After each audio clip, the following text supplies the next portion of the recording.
Picture this: flames climbing the velvet curtains, and the Duke's perfect bride turns and runs. But the one woman everyone overlooked, she charges into the smoke. So ask yourself, who abandons innocent heirs to save her reputation? And who risks everything, with no title, no protection, and no one to praise her? Because after that night, the Duke's icy mask doesn't just crack, it shatters. And the question isn't whether he'll break his engagement, it's who he'll choose in front of everyone. Will he protect the woman the Tun approves of, or claim the woman who saved his children and exposed a truth that could destroy his house? Before we begin, subscribe for more scandalous aristocratic romance. Like this video if you live for slow burn tension and public revenge, and share it with a friend who loves stories where the powerful fall hardest. Now, are you ready to discover what really happened in the fire, and why the Duke declares only one woman as his true love? The night smelled of rain trapped in velvet and the old arrogance of gold. Ashbourne Hall shimmered with candlelight and quiet cruelty, where silk whispered like secrets and every smile had teeth. The nobility gathered to witness a promise, an engagement polished to perfection, while outside, the fog pressed against the windows as if the world itself wanted to listen. At the heart of it all stood the Duke of Ravenshade. He did not need to raise his voice to command a room. His presence did it for him, tall, immovable, dressed in darkness so precise it looked like discipline made human. They called him the Ice Duke, and tonight he wore that title like armor. His bride-to-be, Lady Arabella Valmont, floated at his side in pale satin, immaculate and adored. Her laughter was delicate, rehearsed, and utterly hollow. She looked like a future the Tun could applaud, and yet the Duke's gaze did not soften for her. It moved, slow and searching, across the sea of guests as if he were hunting for a single honest thing in a hall built on performance. That was when the crowd began to notice her. Isolde. She stood where important eyes rarely lingered, plainly dressed, shoulders square, the kind of woman society tried to erase by refusing to name. Yet, she was impossible to ignore. There was a faint trace clinging to her, something that didn't belong in a ballroom, smoke braided with sandalwood, like a memory that had burned into her skin. Her expression held no plea, no apology, only stillness. Only defiance. The Duke lifted his glass. The room quieted as if breath itself had been ordered to stop. My lords, my ladies. His voice was low, velvet over steel. You have gathered to celebrate an alliance. Arabella's smile brightened, eager to seal the moment into history. The Duke continued, without looking at her. There will be no wedding. The words struck like a slap delivered in perfect etiquette. Fans froze mid-air. Pearls trembled on throats. A few gasps escaped, small and delighted, because scandal was the only thing the Tun loved more than virtue. Arabella laughed once, softly, as though she could charm reality back into place. Your Grace, this engagement is ended. The Duke set down his glass with a precision that felt like judgment. Immediately, shock rippled outward, then turned hungry. Whispers began to bloom. Isolde did not move. She had the peculiar calm of someone who had already faced worse than gossip. She watched Arabella's composure fracture for a heartbeat, just a hairline crack, before the woman recovered with a practiced tremble of victimhood. And then the Duke turned. His gaze landed on Isolde as if the rest of the room had been a corridor leading to her. Not curiosity, not pity, recognition. You, he said. The single word ignited the air. A Duke did not point. A Duke did not declare.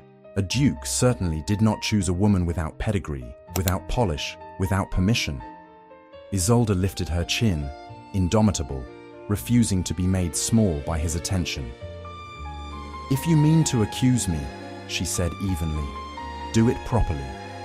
Say it so everyone can hear. A flicker passed behind his eyes. something raw, almost dangerous, before the ice returned, tighter than before. "I am," he replied. He faced the crowd, voice slicing clean through the murmurs. "When fire rose in my house, one woman ran to save herself." Arabella stiffened. "And one woman went into smoke to save my heirs." His words landed like a verdict. "Isolde Grey risked her life when my own fiancé abandoned my children." The hall tilted toward chaos. Some looked at Isolde with sudden interest, others with envy, others with the cruel delight of finding a new target. Isolde met it all without blinking. Arabella's smile returned, thin, poisonous, and she stepped close enough that only Isolde could hear her whisper, soft as falling ash. "They will never believe what you did that night." Isolde's gaze sharpened, steady as a blade. The Duke's voice dropped, meant for the room but aimed like an oath. "There will be consequences." And in that moment, under chandelier light and gathering storm, the Tun realized this was no mere broken engagement. It was the beginning of a war. Isolde Grey had never belonged to rooms like Ashbourne Hall.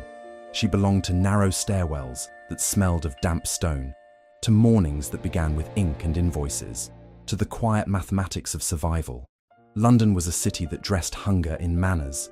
It taught women to soften their edges so men would not feel threatened by their minds.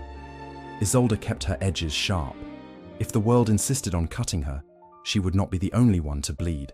In the rented rooms above a milliner's shop, the air was always a little cold, always a little wet with fog that slipped through the window seams like an accusation.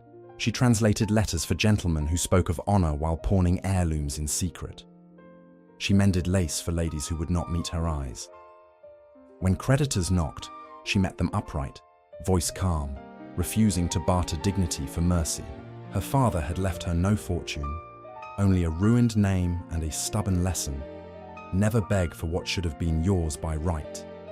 And yet, even Isolde could not ignore the crimson-sealed letter that arrived one evening, delivered by a footman who looked uneasy touching her door. The wax bore a crest everyone in London recognized, the Ravenshade stag. The script inside was clipped, certain, written as if kindness were a weakness to be avoided. Ashbourne Hall required a temporary governess and correspondence assistant. Discreet, educated, uncomplicated. The wage offered was high enough to quiet debts and buy breathing room. Uncomplicated. Isolde read the word twice and tasted the insult. Men used it when they wanted a woman to be quiet, grateful, useful. But the letter carried more than money. It carried weight. It carried the scent of a house that did not ask. It summoned. She could have refused. Pride would have been simple. Survival never was. By the time she folded the letter and slid it into her pocket, her decision had already hardened into certainty.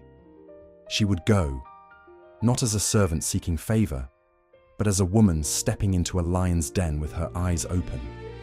The Duke of Ravenshade was spoken of like weather, inevitable, unbending, capable of wreckage without raising his voice.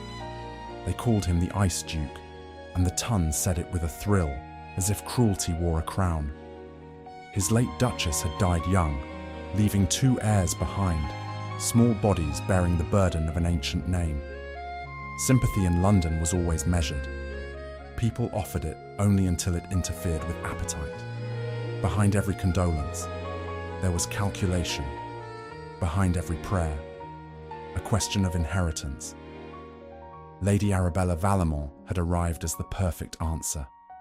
Perfect pedigree, perfect posture, perfect smile that never slipped in public. She did not need to love the children. The world did not require tenderness from women who came with titles. It required performance. It required obedience. It required the ability to stand beside a powerful man and make his coldness look respectable. Isolde felt something settle in her chest as the carriage carried her through fog-thick roads toward Ashbourne. The farther she went from London's crowded grey, the heavier the air became, scented with wet earth and distant wood smoke. Somewhere ahead waited a house built on silence and control. Somewhere ahead waited a duke who believed rules could tame anything. He had asked for uncomplicated. What he was about to receive was indomitable. Ashbourne Hall did not welcome strangers. It measured them. Isolde felt it the instant she crossed the threshold. The hush that fell too cleanly. The glances that skimmed her plain cloak and decided she was an inconvenience dressed as necessity. The air carried wax and old wood, with sandalwood trapped in velvet drapes. And beneath it a colder note, rain soaked into stone that refused to warm. Even the fire in the grate seemed disciplined, burning without generosity. A maid led her through corridors lined with portraits whose painted eyes held the tired arrogance of inheritance. Isolde kept her pace unhurried. Grandeur had never impressed her. She'd seen too many fine houses built over rot. She was left in a sitting room while His Grace's informed, spoken like warning, not courtesy. Isolde did not sit. She examined the room's order. Books aligned by height, furniture placed like soldiers, nothing out of place. Control lived here, not comfort. The kind of control that tightened whenever it sensed weakness. The door opened without ceremony. The Duke of Ravenshade entered as if the air belonged to him. Tall, precise, dressed in black so immaculate it looked like a vow. His gaze, cold, grey, unblinking, moved over her with the slow certainty of a man accustomed to obedience. He did not offer a hand. He did not soften his mouth into a smile. He simply looked and expected the world to rearrange itself accordingly. "So," he said. "So," Isolde returned. A faint tightening near his eyes suggested surprise, quickly buried. "You are Miss Grey." "I am," she replied. "And you are the man who writes as though kindness is a debt collector." Silence snapped tight. Somewhere beyond the walls, rain tapped the windows like impatient fingers. "You were recommended for discretion," he said at last. "For obedience." Isolde's mouth curved, not a smile, a challenge. "Then you were recommended the wrong woman." The Duke stepped closer, and the room narrowed around him, as if his authority consumed space. "You will have rules here," he said. "You will speak when spoken to. You will not involve yourself in matters outside your duties." Isolde did not retreat. She let his presence press against her and refused to yield.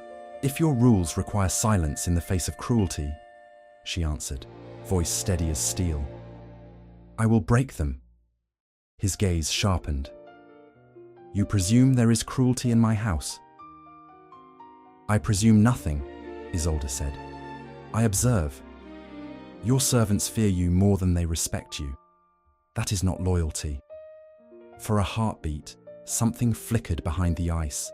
Recognition, perhaps, or anger turned inward. Then his mask returned, smoother than before. "You will be assigned to my children," he said. "They require discipline." "They require care," Isolde corrected. "Discipline without care is punishment dressed as virtue." The Duke's jaw flexed once. "You speak boldly for a woman who needs this position." "I need coin," Isolde replied, "not chains." Another silence. He turned toward the door, as if ending this on his terms. Then a small sound drifted down the corridor, faint but unmistakable. A child's laugh, quickly swallowed, as if joy had escaped by accident. The Duke froze. His shoulders went rigid, and his voice dropped, rough with something he did not permit himself to name. "They do not laugh." Isolde's eyes followed the sound, and her reply came quiet, mercilessly true. "Then this house has been starving them." The Duke looked at her as if he wanted to command her into silence, and could not. "Prove your worth, Miss Grey," he said, "and do not test my patience." Isolde stepped past him, her shoulder grazing the edge of his sleeve. He went still at the contact, as though it struck something buried and dangerous. She walked toward the children's wing with her spine unbent, already sensing that the Duke's rules were not the true threat in this house. The true threat was how quickly his ice had reacted to the sound of laughter, like a crack running through glass. The dinner, meant to soothe gossip, did the opposite. It fed it, Ashbourne Hall filled with the damp perfume of arriving nobility, their cloaks shedding rain in the vestibule, their laughter sharpened by the thrill of standing near ruin without touching it. Candles glowed in obedient rows, reflecting off crystal and silver until the table looked like a river of light. Silk whispered at every movement. Rings clicked against goblets. Compliments slid across the air like blades wrapped in velvet. Lady Arabella shone at the centre of it all, pale satin and perfect posture, her voice sweet enough to make lies taste like dessert. She touched Edmund's shoulder when eyes watched, lifted Clara into her lap for a heartbeat, then let the child slide away as soon as attention drifted. The Tun adored her for the performance, and performance was the only love it understood. The Duke sat beside her like a statue carved from restraint, his expression unreadable, his gaze moving rarely, and never without purpose. When he spoke, people leaned in. When he fell silent, the room behaved as though silence were law. Isolde remained at the edge, not invited into the glittering centre, yet not invisible either, not to the children, who kept close to her as if her presence was the only honest thing in the room. Halfway through the meal, Isolde noticed the first wrongness, a bitterness beneath the roasted meats, beneath the sugared fruit, a faint sting at the back of her throat. She breathed in again, slower. The scent grew stronger, sharp, acrid, unmistakable. Smoke. It threaded into the hall in thin grey ribbons, curling around candle flames until their light wavered, uncertain. A cough broke the conversation. Another, someone laughed nervously, as if denial could dissolve danger. Isolde rose. The scrape of her chair sounded indecently loud. Heads turned with irritation, scandalized by interruption. Across the table, the Duke's gaze snapped to her, cold and commanding. "Sit down," he said. Isolde didn't. She looked past him toward the corridor that led to the children's wing, where the air seemed darker, heavier. The smoke thickened, and somewhere far above, wood cracked with a sound like a bone breaking under strain. "There's fire," Isolde said, her voice calm enough to cut through the first wave of panic. "In the West Passage." For a heartbeat, the room held its breath. Then chaos erupted with the force of a door kicked open. Guests surged to their feet. Chairs toppled. Glass shattered. A woman screamed as a curtain of smoke billowed down from the ceiling like a funeral shroud. Servants ran, shouting about water, about exits, about blocked corridors. The elegant order of the evening collapsed into raw animal urgency. The Duke stood so fast his chair struck the floor. His composure did not break, yet something sharper flashed beneath it, a terror he could not afford to show. His gaze cut toward Edmund and Clara. Isolde moved first. She caught Edmund's hand, then Clara's, pulling them close, forcing their small bodies into motion before fear could root them. "Breathe through your sleeve," she told them. "Look at me. Keep moving." Lady Arabella appeared at the Duke's side, her face pale, her voice trembling in a way that sounded practiced. "Elias, your grace, we must go. Everyone is watching." A roar sounded deeper in the house, and heat rolled down the corridor like a living thing. From the children's wing came a thin, strangled cry, small, desperate, fading. Isolde stopped. Edmund's eyes widened. Clara's fingers dug into Isolde's wrist. The Duke turned sharply, hearing it too, his expression hardening into horror. Lady Arabella stepped back, clutching her skirts as if flame might stain her. "No," she whispered. "No. Someone else will." Isolde released the children into the hands of a stunned servant. "Take them outside," she ordered. "Now!" Then she turned toward the smoke. Behind her, the Duke's voice thundered her name, command and fear braided together, just as Isolde ran straight into the burning dark where someone was still crying. Smoke turned the corridor into a throat that wanted to swallow her. Isolde kept one hand on the wall, fingers sliding over panels that grew hotter by the breath. while her other hand pressed cloth to her mouth. Each inhale stung. Each exhale tasted of varnish and fear. The house had changed its voice, no longer polite and silent, but cracking and roaring, a living thing offended by trespass. The crying came again, thin and ragged, then broke into coughing so small it sounded impossible. Isolde followed it through the haze until a half-open door emerged like a shadowed mouth. Heat slapped her face when she shoved it wider. A room that had once held toys and pale wallpaper now held ember glow and falling ash. Curtains had collapsed in black ribbons. A shelf smoldered, paint blistering, wood popping like musket fire. "Answer me," Isolde rasped, fierce through the cloth. "Now!"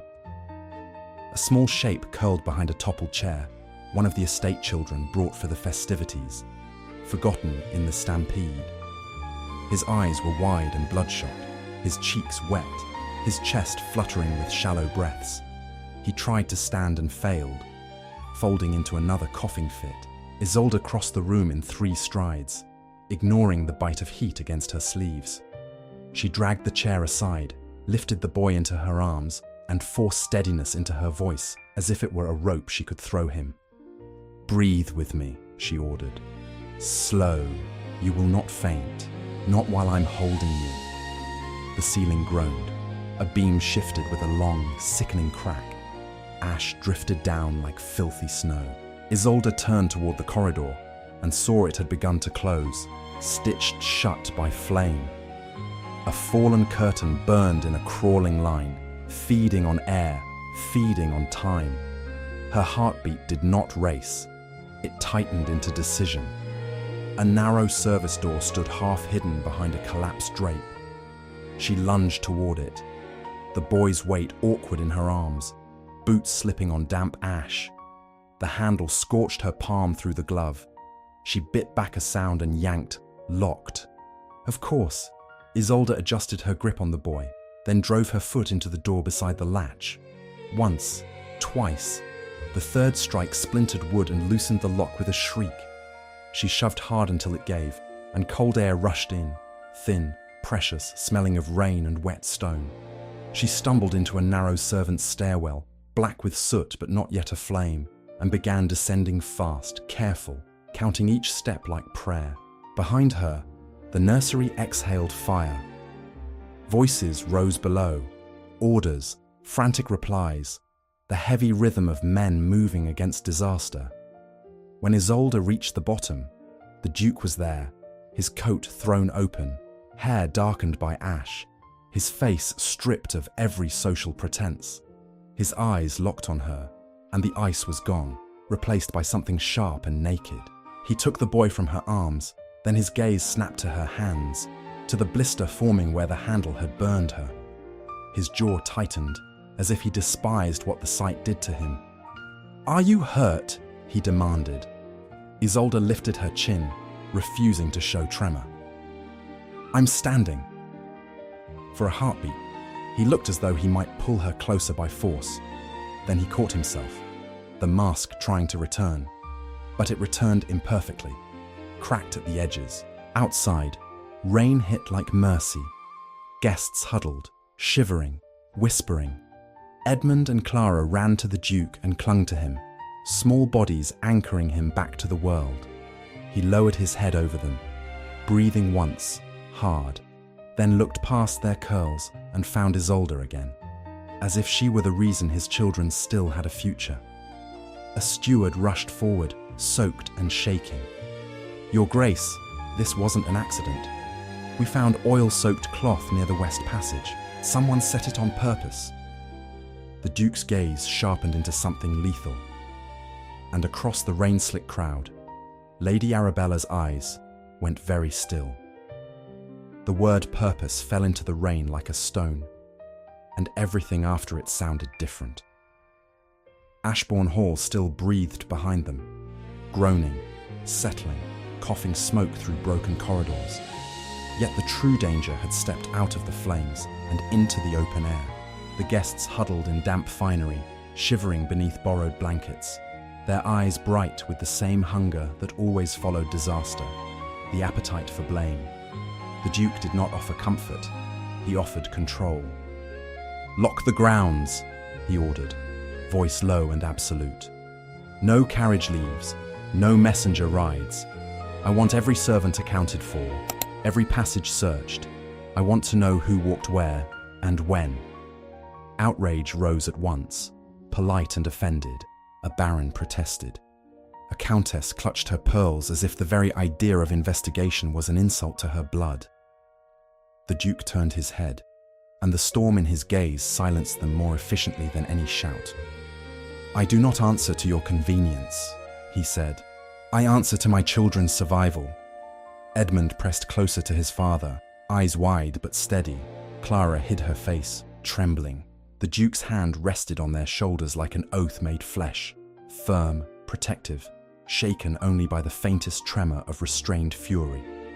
And then his gaze found Isolde again, as if he needed to confirm she had not vanished into smoke. Isolde stood apart, rain cooling the raw heat on her skin. She refused to wrap herself in pity, refused to accept the soft voices of ladies who suddenly remembered she existed only because her courage made a thrilling story. She watched Lady Arabella move through the crowd like a swan through dark water. Graceful, spotless, surrounded by sympathy she had not earned. Arabella's eyes met Isolde's, and the sweetness on her face tightened into something sharper. "How heroic," Arabella murmured, close enough that only Isolde could hear. Her voice was honey over steel. "You must be proud. London will adore you, right up until it decides you're a liar." Isolde's stare didn't waver.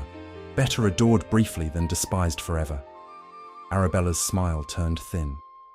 "Careful. Men like the Duke do not reward women who forget their place." Isolde leaned in slightly, calm as a blade.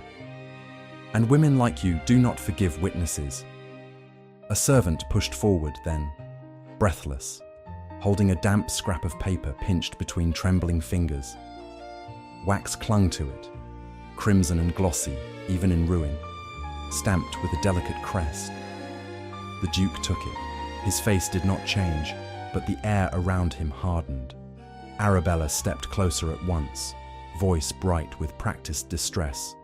"Your Grace, please, this is chaos. That seal could belong to any lady. Let us not feed rumor with—" "Rumor thrives in silence," the Duke cut in, quiet enough to force everyone to strain for it. "I have indulged silence too long." For one flickering heartbeat, Arabella's composure slipped, revealing panic beneath the satin. Then she recovered, blinking slowly, letting rain cling to her lashes like tears. Isolde recognized the crest.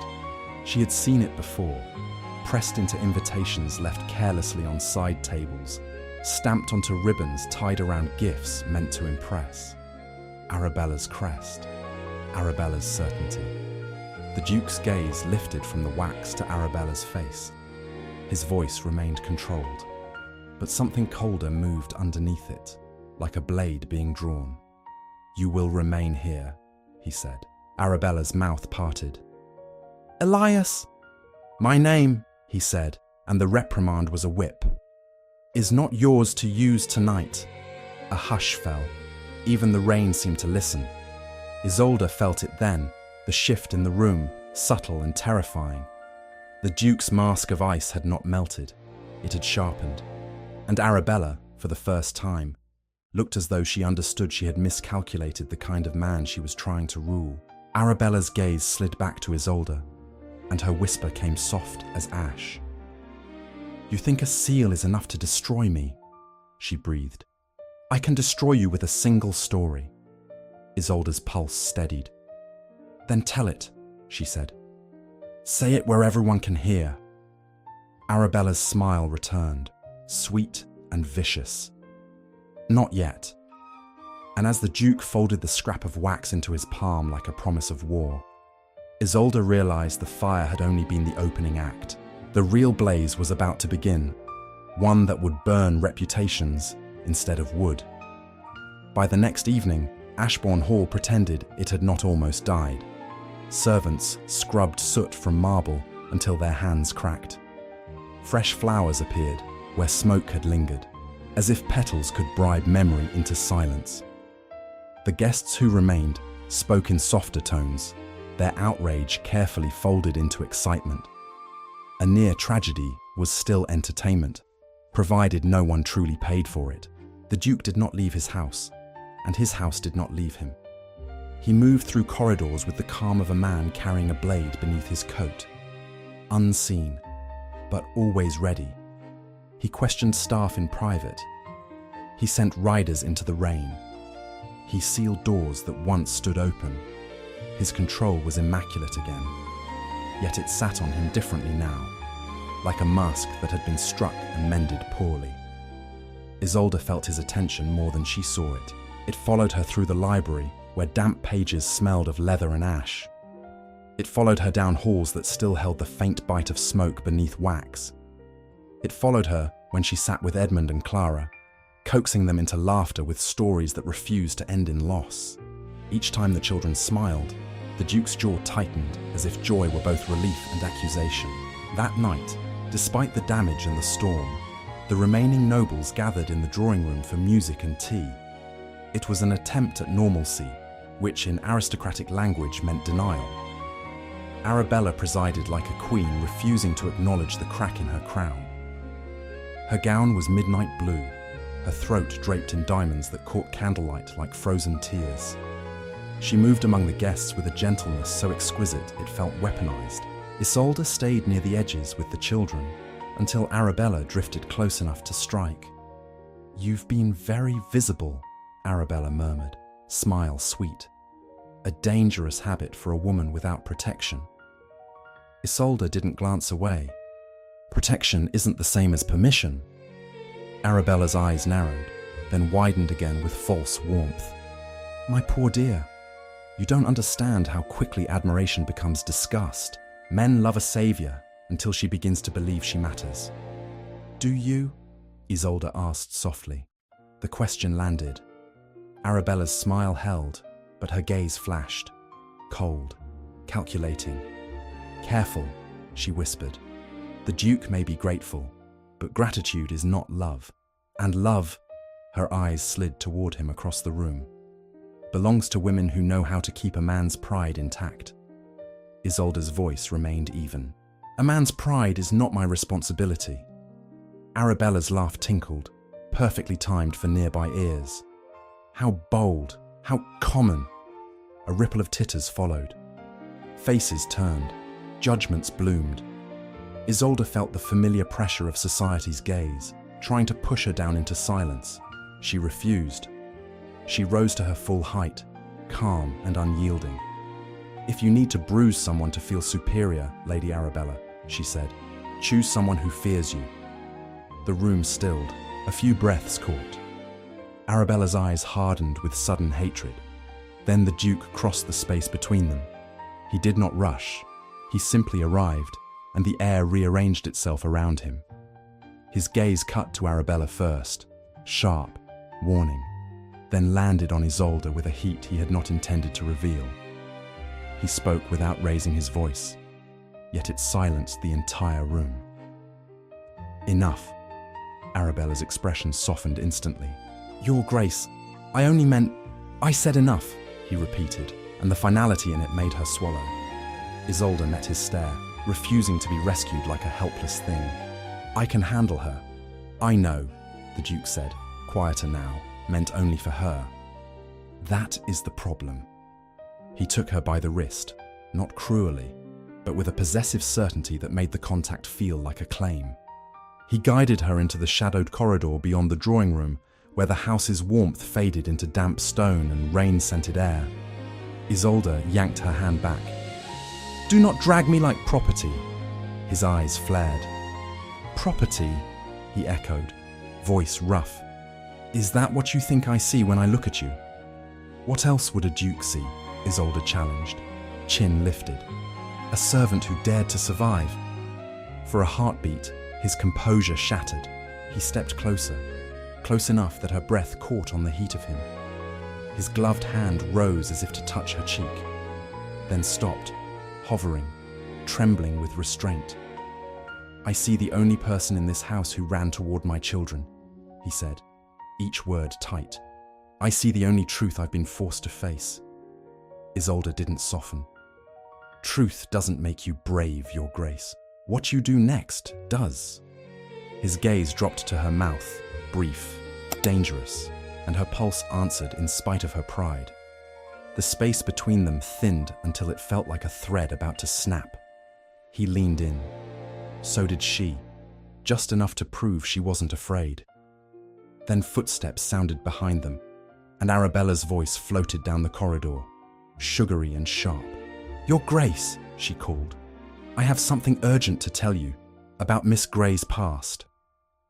Arabella's words did not strike like thunder. They struck like perfume, soft, invasive, and impossible to ignore once it clung to the air. The Duke turned his head slowly, the near moment between him and Isolde snapping like a thread cut too cleanly. His face returned to ice with brutal speed, as if warmth had been an error he could correct by force.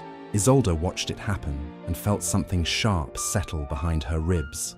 Not heartbreak, not yet, but the familiar knowledge that power always protected itself first. Arabella stepped into the corridor as though she owned it, her expression composed into concern. Forgive me, she said, voice gentle enough to be believed. I wouldn't speak of it if it weren't necessary. Speak, the Duke replied, and the single word carried authority like a blade. Arabella's eyes flicked to Isolde, bright, satisfied, and then back to him. Miss Grey is not who she claims. There are stories, debts, a father dismissed in disgrace, a household ruined by dishonor. She lowered her voice, as if sparing the corridor from filth. Men whispered she was involved, that she learned how to survive by persuading. Isolde did not flinch. She smiled instead, slow and cold. You're attempting to call me a whore without the courage to use the word. Arabella's breath caught, scandalized for the audience she had conjured. How vulgar. How convenient, Isolde replied. Your seal appears near oil-soaked cloth, and suddenly my past becomes urgent. The Duke's gaze moved between them, unreadable. His jaw tightened once, hard enough to suggest anger, yet he did not aim it where Isolde hoped. He aimed it inward, toward caution, toward calculation, toward the easiest path through chaos. I will not have this discussed in public, he said. Isolde's eyes narrowed. Then don't make it public. Arabella's lips curved. But it already is. The guests are asking questions. They adore you today, Miss Grey. But tomorrow they will demand a villain, and a nameless governess is such an easy sacrifice. The Duke's silence lengthened. In it, Isolde heard the decision forming, not spoken, not admitted, but shaping itself like iron cooling into a cage. Miss Grey, he said at last, voice controlled, you will remain in the East Wing. You will not leave it until I resolve this. The words landed like a slap disguised as protection. You're confining me, Isolde said softly. I'm preventing a scandal, he answered, and his eyes did not meet hers as fully as they had before. For your sake! Isolde gave a short laugh that held no humor. For mine, or for yours? Arabella's triumph gleamed through her concern. Your Grace is being merciful. Isolde stepped closer to the Duke, close enough that her voice belonged only to him. If you believe her, she murmured, say it. Look at me and say you believe her. His throat worked. He didn't say it. He didn't deny it either. That was worse. A servant appeared at the corridor's end, hesitant. Behind him, whispers rose from the drawing room. Names, guesses, delighted cruelty. Arabella's story had already taken flight, feathers dipped in sweetness and poison. The Duke's gaze finally met Isolde's, and for a heartbeat the ice wavered. Regret, conflict, something almost desperate. Then he hardened again, as if choosing control over truth. You will do as I say, he ordered. Isolde's chin lifted, indomitable even as the floor seemed to tilt beneath her. And if I refuse? His voice dropped. Then I cannot protect you from what follows. Isolde stared at him as if seeing the cost of loving a powerful man before she'd ever allowed herself to name the feeling. Then she stepped back, her expression smoothing into calm. Then don't, she said. She turned and walked away through the damp hall, past portraits and polished cruelty, leaving the Duke standing in the corridor with Arabella's satisfaction at his side and the echo of his own mistake closing around him like smoke. The East Wing was quiet in the way prisons were quiet, polite, padded and watchful. Isolde paced once, twice, then stopped. She did not tremble, did not weep, did not press herself against the door like a woman begging to be released. She stood by the window where rain crawled down the glass in crooked paths, and she breathed until the burn of humiliation turned into something steadier.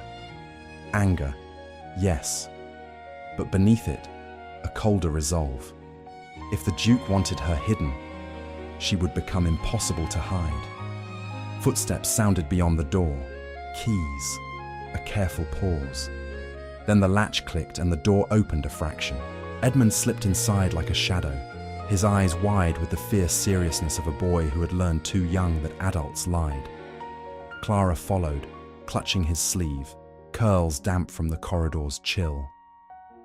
Father said we must stay away, Edmund whispered.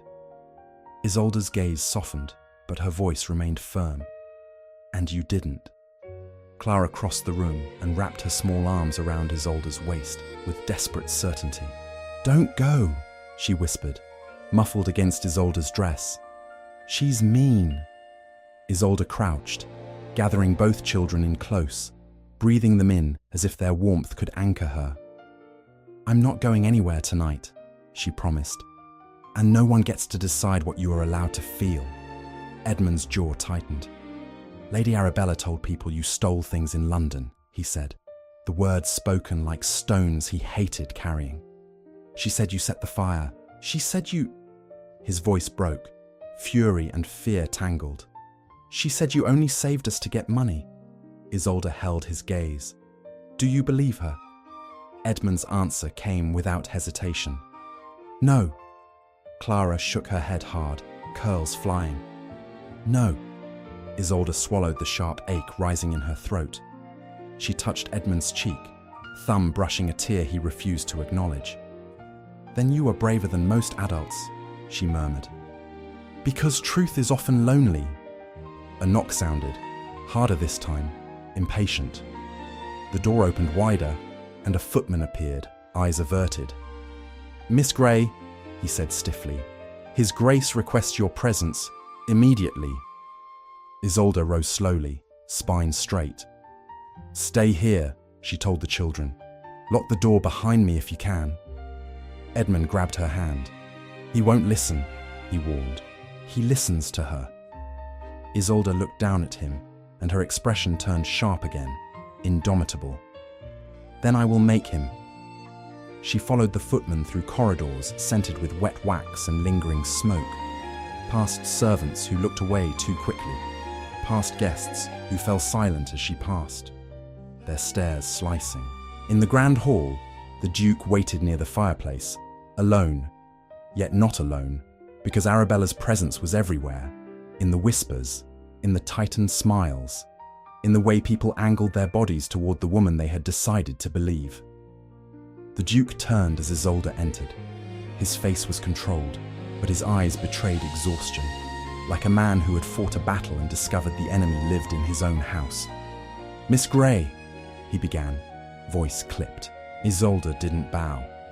Your Grace, she replied, equally clipped, equally cold. Arabella sat nearby, draped in elegance, her hands folded as if in prayer. She watched Isolde with a faint, satisfied smile. The Duke spoke again, faster now. I have received statements, accusations. There is concern that you may be an influence of instability around my heirs. Isolde's laugh was soft and deadly. Instability, she echoed, from the woman who carried a child through smoke, or from the woman whose seal was found near oil. Arabella's eyes widened, offended. How dare you?" Isolde turned her gaze on her like a knife.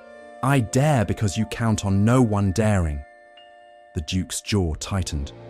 "Enough, Isolde." The slip of her name came out before he could stop it, and the room seemed to hear it anyway, even in private.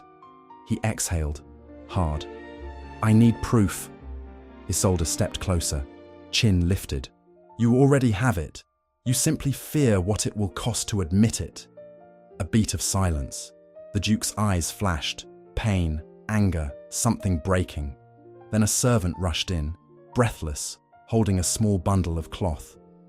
"Your Grace, found in the West Passage, hidden behind the paneling. It reeks of oil." He hesitated, then added, "And there's a ribbon tied around it.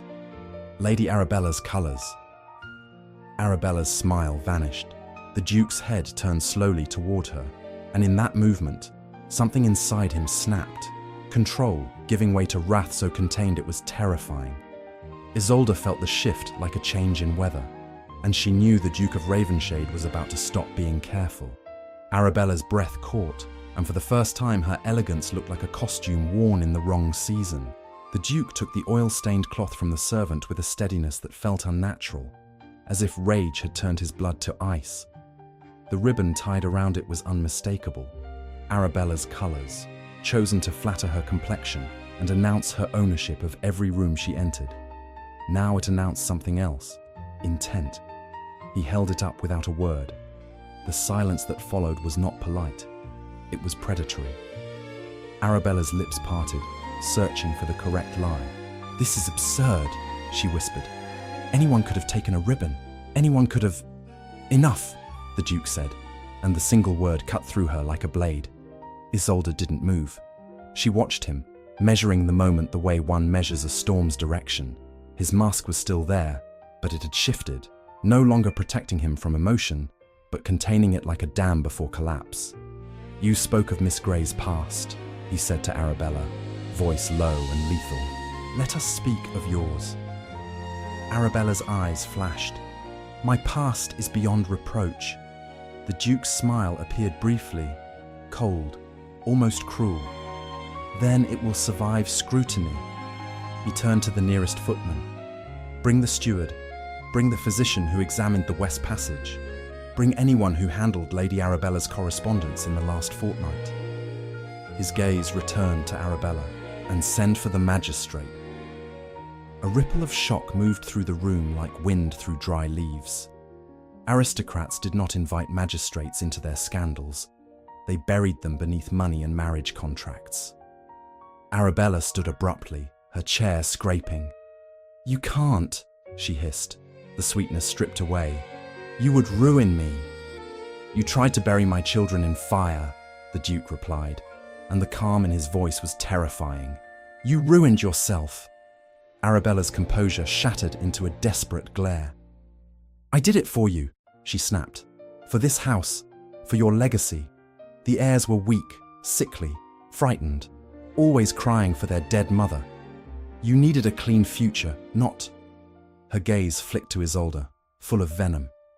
"Not a nobody who thinks heroics give her the right to stand beside you." Isolde stepped forward, not trembling, not pleading. "You're afraid," she said simply. "Not of justice, of being ordinary." Arabella's face twisted. "And what are you?" she spat. "A governess with soot in her hair and delusions in her heart." The Duke moved then, one step, and the air changed. He did not touch Arabella. He didn't need to. His authority alone made her shrink back. "She is the reason my heirs are alive," he said, and his gaze swept the room as if daring anyone to deny it. "She is the only person who chose them when fear made cowards of the rest." His eyes found Isolde, and something in his expression softened, not into weakness, but into truth. "You wanted to destroy her with stories," he said to Arabella. "Instead, you revealed her worth." Arabella's voice cracked. "You'll marry her, for gratitude." The Duke's reply was quiet, brutal, and final. "No, I will choose her because she is the only woman who has ever stood before me without asking to be spared." Isolde's chin lifted, defiant even now. "Don't choose me as a symbol," she warned. "Choose me as I am." His gaze held hers, steady as oath. "That is the only way I can." Outside, thunder rolled like distant judgment. Inside, Arabella's world collapsed with the slow inevitability of a sentence being read. The Duke turned his head toward the gathering whispers and spoke as if the house itself were listening. "From this moment," he declared, "Lady Arabella Vallemont is no longer welcome under my roof, and Miss Isolde Grey," he paused, and the hush sharpened, "will be treated as my family." Arabella stumbled back, pale and shaking, her mouth opening on a last futile threat. But the Duke's gaze had already moved past her, fixed on Isolde as if nothing else in the room deserved to exist.